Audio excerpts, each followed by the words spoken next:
Hello, girls. This is the last topic of our syllabus, that is culturing of the anaerobic bacteria and viruses. We just will complete our syllabus. So, concentrate on this last topic. So, that is nothing but culturing of anaerobic bacteria. So, you know the different kinds of bacteria, aerobic bacteria and anaerobic bacteria. So, within this anaerobic bacteria, also there are three different kinds, that is obligate anaerobes, that is which are compulsorily don't require oxygen, that is in the presence of the oxygen they are dead, so they don't require oxygen at any case. They are called as obligate anaerobes. And some anaerobes, they are tolerant to small amounts of oxygen, that is they are microaerophils, that is they can tolerate about 10 to 20% of the oxygen, but more than that it is toxic to them. Then there are some other organisms, they are called as facultative anaerobes, that is they can grow without or with oxygen. Okay, it doesn't matter, sometimes they can grow in the presence of oxygen, they can also grow in the absence of the oxygen. Okay, so now we see about the strictly anaerobic bacterial culture. Okay, so how do we normal aerobic bacteria, then it's okay, we'll normally grow them in the medium, the oxygen is present everywhere, we incubate them in the incubator has oxygen, it provides oxygen also. So in such conditions we grow them. But what about anaerobic bacteria? And firstly, why do we need to grow this anaerobic bacteria? Normal aerobic bacteria, they are present everywhere and we can easily isolate them and we can identify them. But in the case of the anaerobic bacteria, that is not the case. We cannot identify them easily because immediately you take a sample. For example, if you take the soil sample, it is easily exposed to the oxygen, so nothing happens to the aerobic organisms. But for the anaerobic organisms, even while collection of the sample also, there should not be any oxygen present. So if the oxygen is present, they are died immediately. And then when you test the sample, there will be no bacterial infection also. So sometimes if a patient has some infection and that infection is caused by anaerobic bacteria, then we never know that what is happening and why it is happening. So that is why it is always important that you have to identify this anaerobic bacteria and you have to culture them in the lab so that it can be tested and identified. Okay, so that it doesn't cause others major consequences. If we neglect the bacterial infection like that, it may lead to the death of the patient also. So okay, so here there are some serious anaerobic infections which result in amputation. Amputation means cutting off, like if there is infection to any organ or any part of the body, if it is not looked over because or it is not identified as it is anaerobic culture, in that case there would be the amputation, that is the part can be removed. And then organ failure,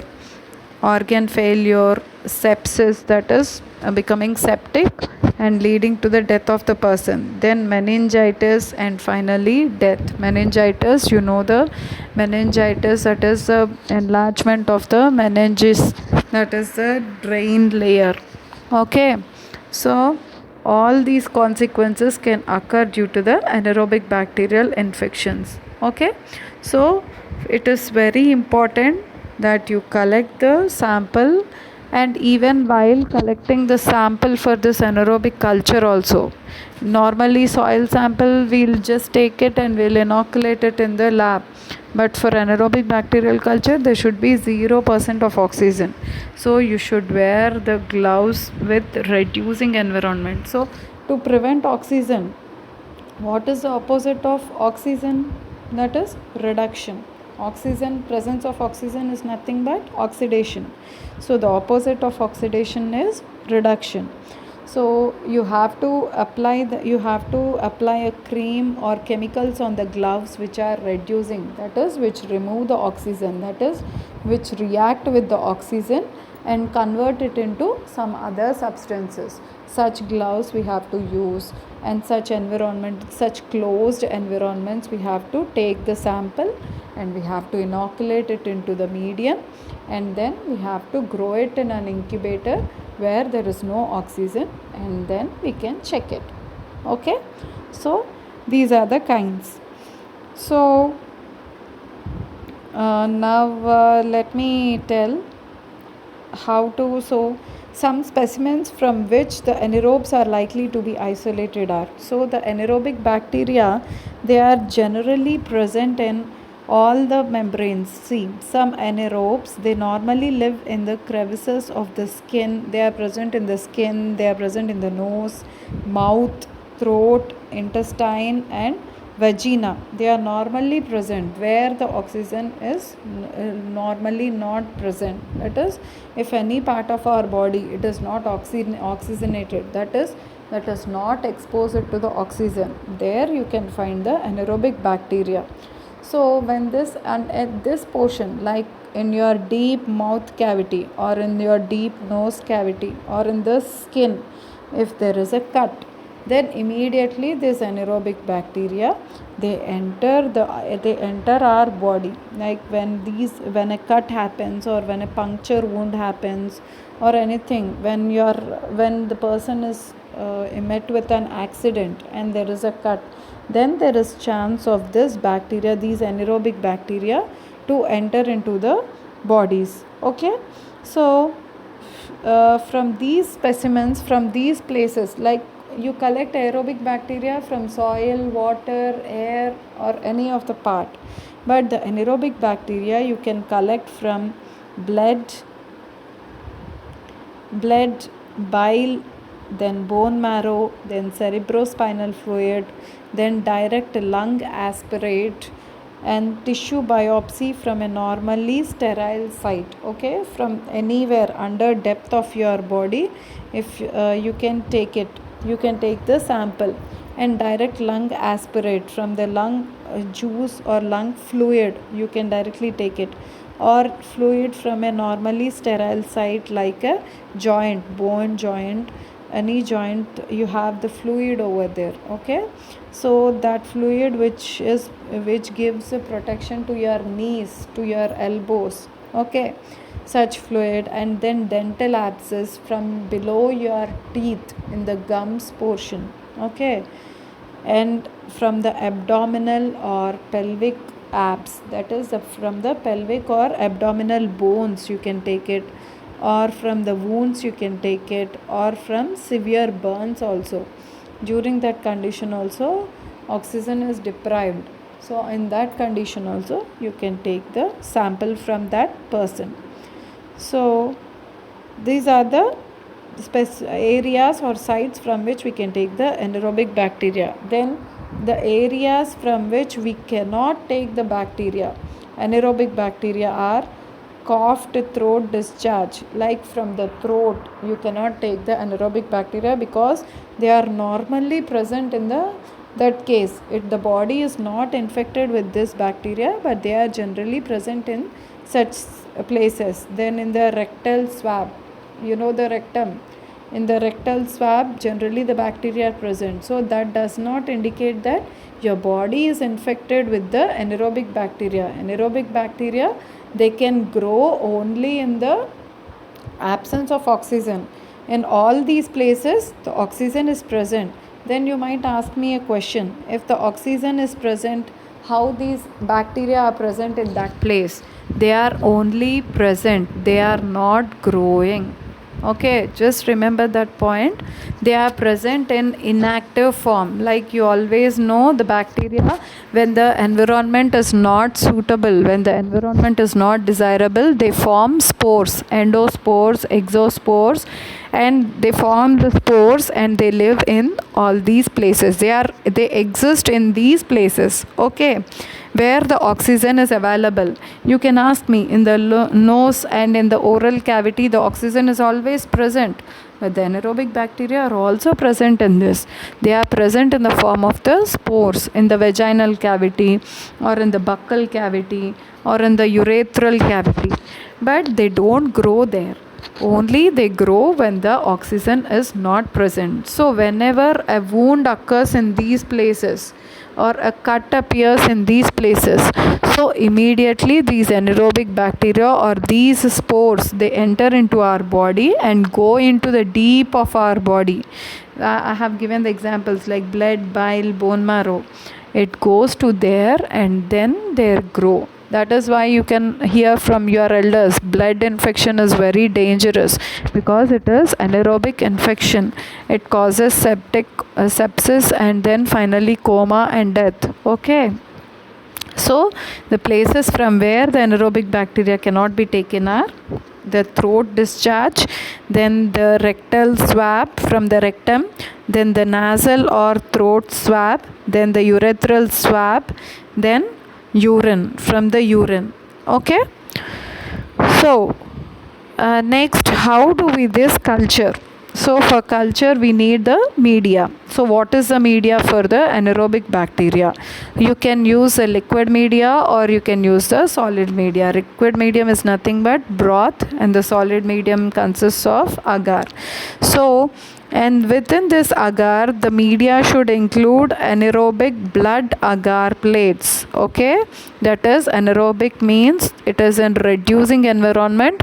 All the chemicals are reduced chemicals. Okay, so these commercially available substances are brain heart infusion, then yeast extract, then amino acids and vitamin K, and then also the medium should contain an antibiotic, a selective medium such as kanamycin or vancomycin blood agar, so that other aerobic bacteria cannot grow. Okay. So such selective medium should be present so that we can only grow our desirable anaerobic bacteria. Okay, and these are all the about the solid medium, such as anaerobic blood agar plates with brain heart infusion, yeast extract, amino acids, vitamin K. This is for solid medium. Then for the liquid medium, it is brain heart infusion broth with thioglycolate or other reducing agent. Thioglycolate, thio means containing of SH group, sulfhydryl group or sulfur group. Okay. So it should contain basically a reducing agent which reacts with the oxygen present in the medium and immediately converts the oxygen to water or other substances. Okay. So these are about the different kinds of the medium. So how do we grow it?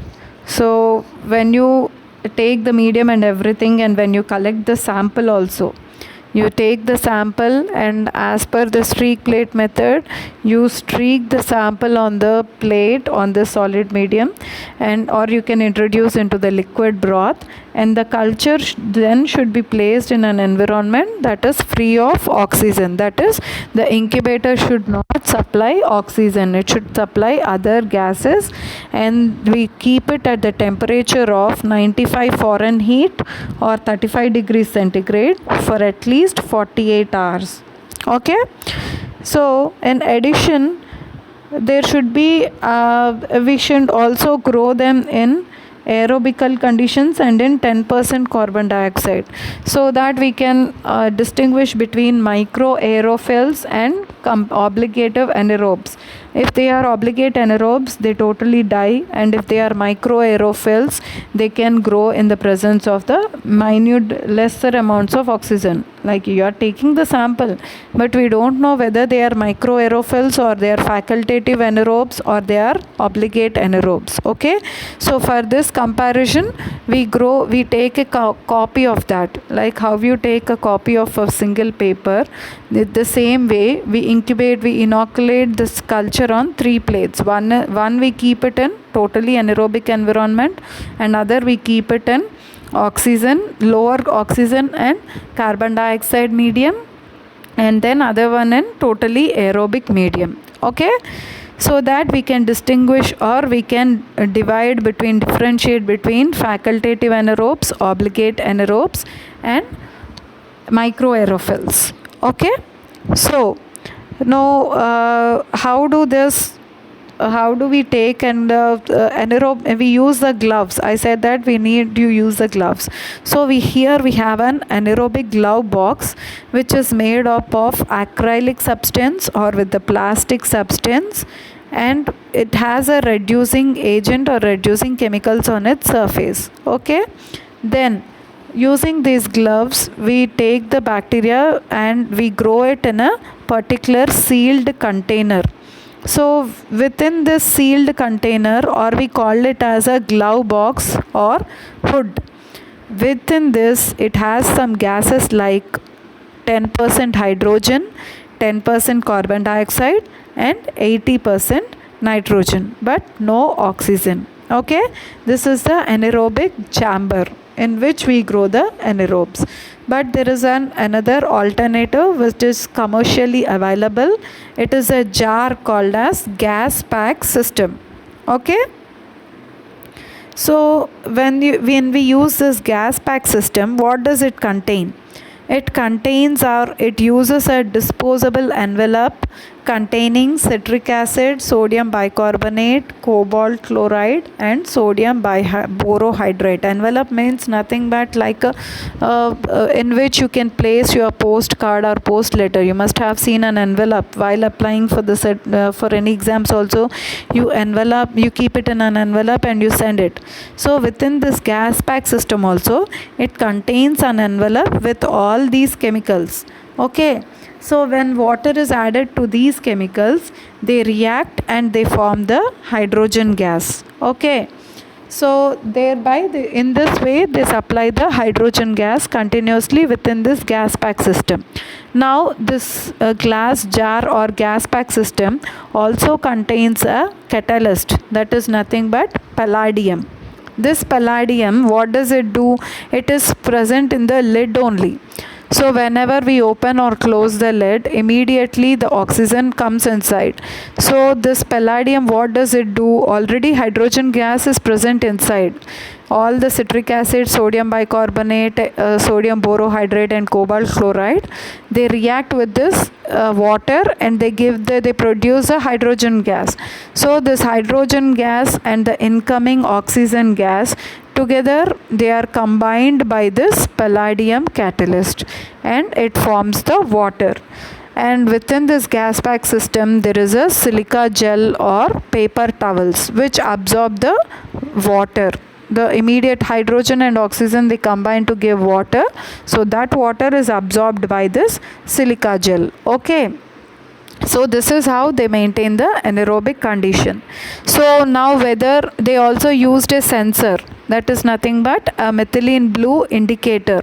They use it is a small paper kind of thing which has methylene blue indicator. That is, whenever the methylene blue strip it is oxidated, it will turn into the blue color. Okay, so whenever oxygen is coming into the jar or oxygen is increasing in the container, then immediately the strip turns to blue color.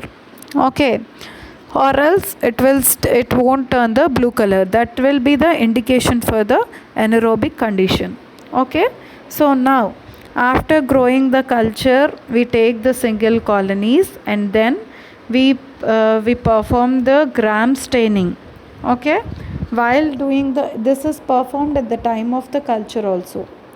So while we are taking the specimen, after the specimen is collected, then we perform the gram staining to check whether it is gram positive or gram negative bacteria. Okay, so then we should also know which kind of bacteria it is. Okay, so both gram positive and gram negative bacteria, both of them, they cause the anaerobic infections.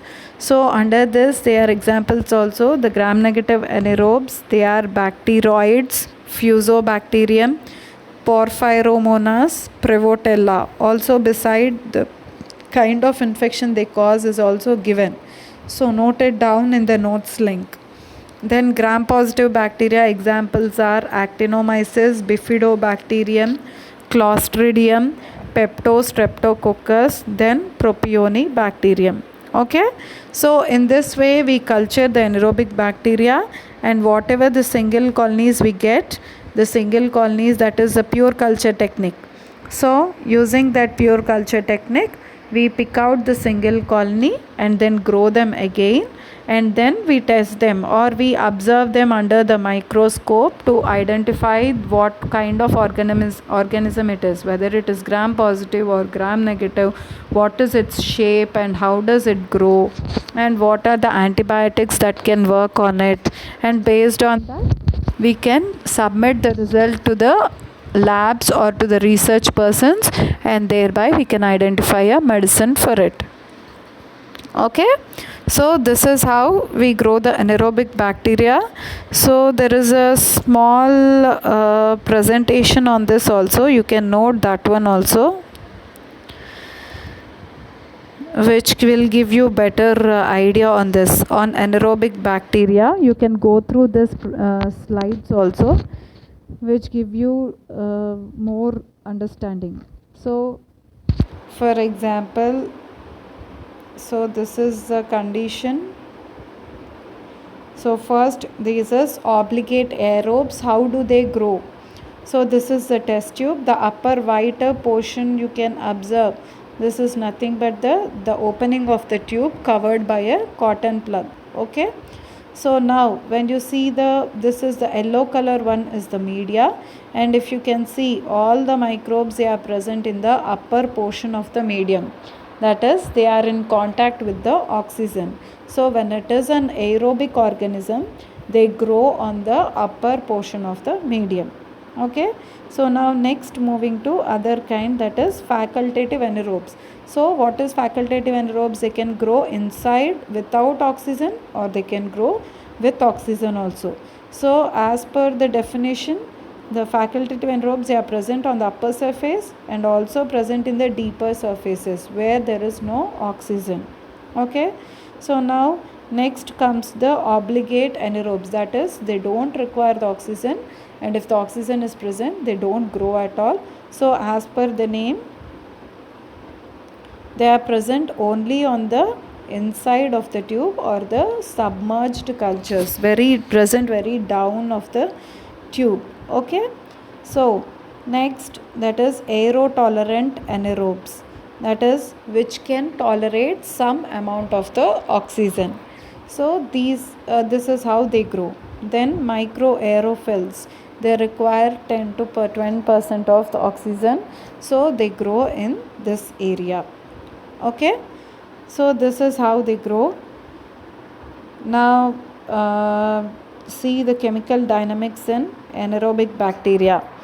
Normally in aerobic organisms, if they use the oxygen, you must know that oxygen, it produces the free radicals, the oxygen free radicals, which disrupt our plasma membrane or cell membranes everywhere. So that is how you age. When you consume more and more of the oxygen, this oxygen is getting converted to oxygen free radicals. See here the enzymes are present, catalase enzyme. H2O2 is the hydrogen peroxide, which converts it into two water molecules and oxygen. So there is this peroxidase enzyme, which converts this hydrogen peroxide to water and NAD plus, and there is superoxide dismutase enzyme. There is this O2 minus. This O2 minus is nothing but the free radical. Okay, that is a negatively charged oxygen molecule. So when this is reacting, this is the free radical, as it is having negative charge, it goes and reacts with all the positively charged molecules and disturbs the structure of the plasma membrane. So to prevent this, we have the superoxide dismutase enzyme, which combines the free radicals with H plus ions and forms the water, hydrogen peroxide and oxygen molecule. Okay. So where do the anaerobic environments occur, and where do the anaerobes grow? That is the sediments of the lakes, rivers and oceans, in bogs, marshes, flooded soils, then intestinal tract of animals, oral cavity of animals, deep underground areas, example oil packets, and some aquifers. Okay, so this is where the anaerobic organisms grow. Okay, so now this slide is about the site of infection, sites and infection produced by anaerobes. See here, the clearly you can understand what is abscess, brain abscess. So within the brain here, the anaerobic bacteria can cause infection. Then chronic otitis, mastoiditis, and sinusitis. You know about the sinusitis. Then this place is about septic thrombophrenitis, and then dental infection within the teeth, then cellulitis, then from infection from bite, any dog bite or any other bites. Then within the intestine you have this diverticular abscess, and then pelvic inflammatory diseases and endometritis. Okay, this is the place that is in within your genitals, that is in your abdomen area, pelvic area, that is abdomen area, that is within your abdomen. Okay, then here it describes about several other areas. You can just go through that, it is very easy to understand. So here he has given a list of where the infections can occur. Then the important gram positive anaerobes, that is actinomyces, and the disease they cause is also given. So you can note down some examples, and then gram negative anaerobes, you can note down the examples. No need to write everything in the notes, only whatever I am explaining you can write that. You can give the examples of gram positive anaerobes, gram negative anaerobes, and the infections the anaerobic bacteria they cause. Okay, and then only you write about the culturing. No need of all these slides. See, culturing of anaerobes. So it is extremely difficult because we need to exclude the oxygen, and it will be a slow growth, and it also has different growth requirements which is complex. So this in the slide, in the picture over here, you can see this is how you can grow the within the container, and this here it shows the pressure, how much pressure, just like in a pressure cooker, how do you apply, it shows the pressure, how much pressure is going on, the pressure of the gas applied over here and here. Such jars are present, such steel jars can be used, and within this you fill the medium up till the lid. If you can fill the medium till the lid, there is no place for oxygen to enter. So for some facultative anaerobes or for some microaerophils, you can use this kind of jars. Okay, so for again, this is for all about the specimens, no need to write all this.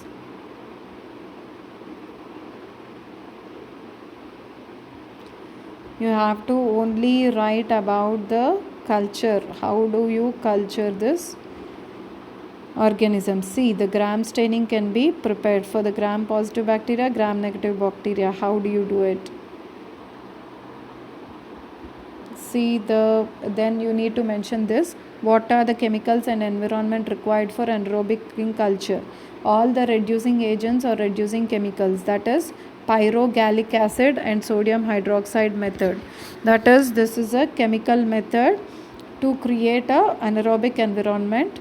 It is a catalyst rather than a reducing agent. So this pyrogallic acid, it acts as a reducing agent, and it reduces the oxygen to water. Okay, so anaerobic jars, that is gas pack system, are used to create anaerobic atmosphere. So one kind of method is using a container with all the reducing agents, and other method is commercially available gas pack systems. Okay, so this is how you within the container you use anaerobic culture method.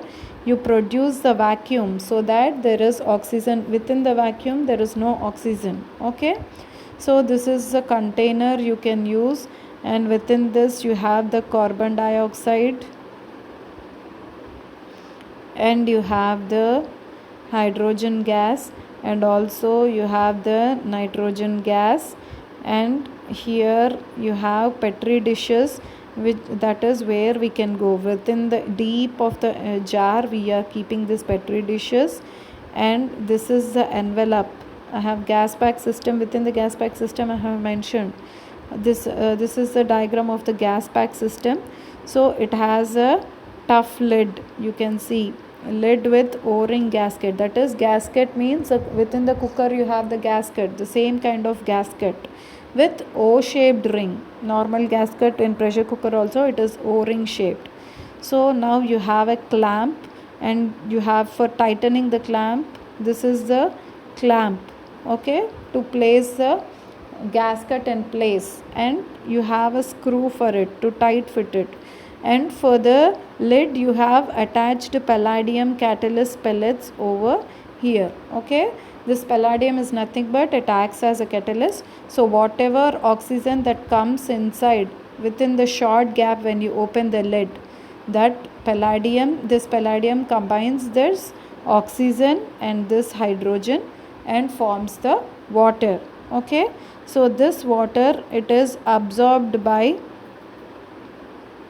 the silica gel present over here, present over within the jar, and thereby it absorbs the water formed, and it provides a clean environment. Now this envelope it has sodium bicarbonate and sodium borohydrate, so that when the water is coming it produces the hydrogen gas, okay. And then you have this anaerobic indicator, that is methylene blue. Whenever it is oxidized it changes its color, so that it indicates that oxygen is entering the system, okay. This is how the gas pack system operates, okay. So this is, in this figure you can see all these red color ones are the petri dishes, okay. This is a small jar kind thing. So how you can use how you can operate the anaerobic system. See, this is a specialized anaerobic chamber and the specialized anaerobic gloves, okay, totally sealed. There is no oxygen at all, and here you have an airlock system, so that oxygen is not entering the cabin, okay. This is how you perform the experiment. And displacement of oxygen. So whatever oxygen, if it enters the system, it can be prevented by inert gases like hydrogen, nitrogen, carbon dioxide or helium. So all these gases they combine with the oxygen and they remove it. And also you can place a lighted candle, so that the candle uses up the oxygen, and whatever the oxygen is left behind, that is removed by the vacuum desiccator, okay. So another the example of the gas pack system is Macintosh and Filday's jar. This is one kind of example, that is trade name of this gas pack system. So see, this is how it will be, and within this system there will be the plates, okay. Here also absorption of oxygen by chemical method. The chemicals used are pyrogallol, chromium and sulfuric acid, okay. Here in the picture you can see this is the anaerobic jar, and this is the methylene blue indicator strip, okay. So that changes the color. The blue color is changed to other colors. So blue color is reduced whenever it is oxidized, okay. The reducing agents example are thioglycolate. So this is all about the anaerobic culture system using this media, and within the media I have already given this. So combine these, just go through this slide and also note it from the other link I have given. I'll attach both the links so that you can prepare the notes, okay. This is about anaerobic bacteria. So now coming to the culturing of the viruses, okay. So now in these days you have seen a lot about, you have heard a lot about virus, coronavirus. So culturing of the viruses. So why do we need to culture the virus? You must have heard many rumors also that China is working with so many viruses. It is cultivating so many viruses, and accidentally one of the virus leaked into the system, leaked into the China lab, and from there it is spreading to everywhere, and that is coronavirus. So here you know that the viruses are being cultured, that is viruses are grown in the labs. Okay, so how do we basically grow these grow these viruses? So viruses can be grown in vivo, that is within the living organism, or within the human body or animal body, plant body, any body within the bacterial body, or you can grow it in vitro, that is outside the body, that is within the lab. You take the animal cells, you take the plant cells, you take the human cells, or you take the bacterial cells, and you grow them in the test tube or in any flask or on a solid medium, and thereby you introduce viruses into them. Okay, so there are two methods of growing viruses, that is in vivo and in vitro method. So using the bacterial cells, the viruses that attack the bacteria are called as bacteriophages. So how to cultivate the bacteriophages, how to grow the bacteriophages? It is very simple. You take the bacterial cell, you inoculate it onto the solid medium or into the liquid medium, anywhere it might be, using any of the methods, any of the pure culture technique methods, and then simply you introduce a virus into it, so that already you have a grown bacteria. So virus will grow on the bacteria in the liquid medium or in the solid medium. If it is a liquid medium, generally if the bacteria grows, what happens? The turbidity increases. So when you introduce a virus, the turbidity slowly decreases, because the virus kills the bacteria and it grows on the bacteria. So that is one indication also. When the bacteria grows, the turbidity increases, and when the virus grows on the bacteria, the turbidity again decreases. So in case of the solid media, if you take a petri dish, see, if you can see the petri dish over here, you have so many bacterial colonies. So within these bacterial this is the first plate where you have the bacterial cells, so many bacterial cells. Now you introduce the virus into these bacterial cells. Slowly the bacterial cells have gone, they are all dead. The empty places you can see, that is where the virus is growing. This is called as plague. Slowly the third plate you can see, it is completely clear, the density is decreasing, that is the virus is growing. So this is how you grow the viruses on bacterial cells, that is the bacteriophages on bacterial cells. This is the example of T4 bacteriophage that is grown on E. coli. Okay, so next you come on to the human viruses or plant viruses or animal viruses. So within the you can you can take the animal cells. Now let's see the condition of growing the viruses in vitro condition, that is in the lab. So you take out the animal cells or you take out the plant cells by just taking any of the plant body, stem or root or anywhere, and you isolate the cells from that plant or from the bark or wherever, whatever it might be the place. In the same way for the animal also, take out the skin cell, or from the hair also you can take out the cells, the hair cells or the skin cells mostly.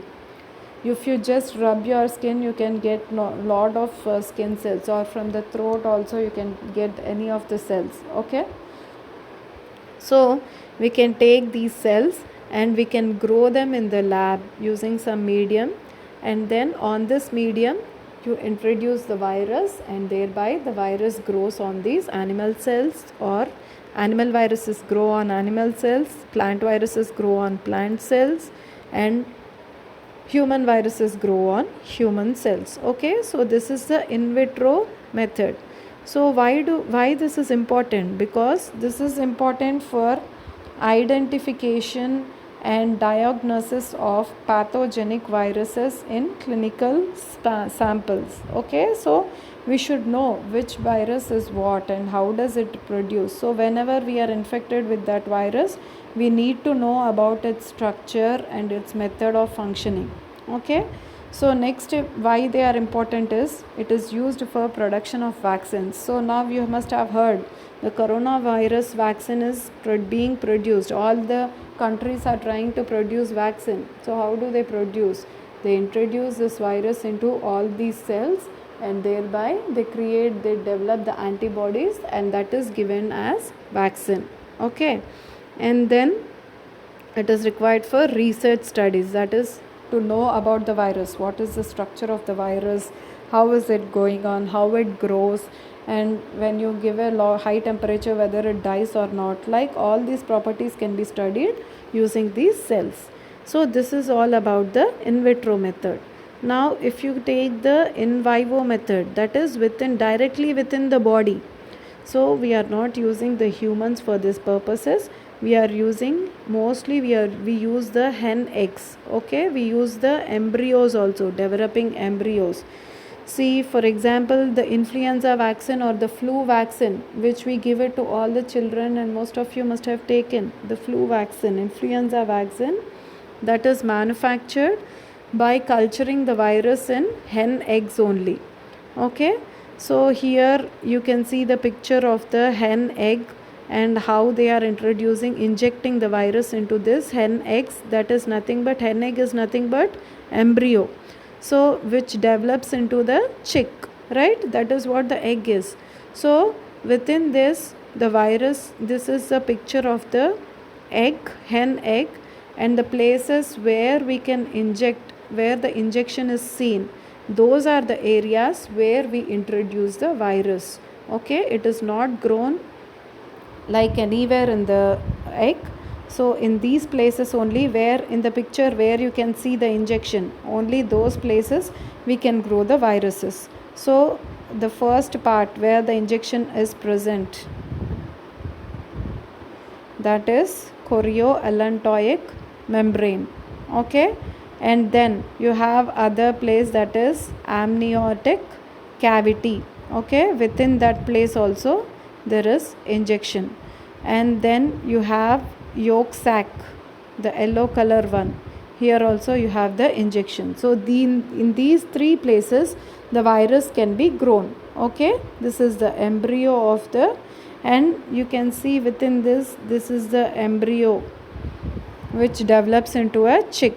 So this embryo, it is provided with nutrients by amniotic cavity, by yolk sac, and by chorioallantoic membrane. So wherever the nutrients are present, the virus needs simply nutrients, so it grows in these places. Okay, so this is how within the chicken eggs or hen eggs they are used to culture different types of the viruses. So they take the simple injection and they take the egg and they introduce the yellow color solution over here.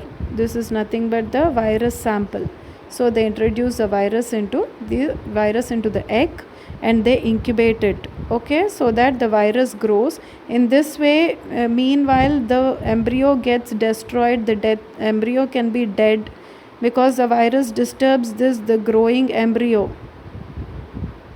Okay, it grows and takes up all the nutrients and it attacks the embryo also, and thereby kills the embryo. Slowly the hen egg will be destroyed, but we get more and more culture. The virus number is multiplied only within the body. So always remember, the virus cannot grow within the air, cannot grow within any area. It just needs a body. Only within the body it can grow. This is the reason why everyone are asking us to stay at home, because if you roam outside from the air, it can come into the body and it can multiply and it can spread to other persons. Without a body, without a human body or animal body or plant body or bacterial cell, a virus cannot grow.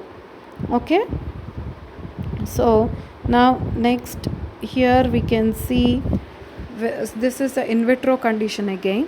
For example, if you have taken the lung tissue, from the lung tissue you have isolated some cells, and then these cells you growing them on the petri dish, and this culture is called as primary cell culture, the first culture.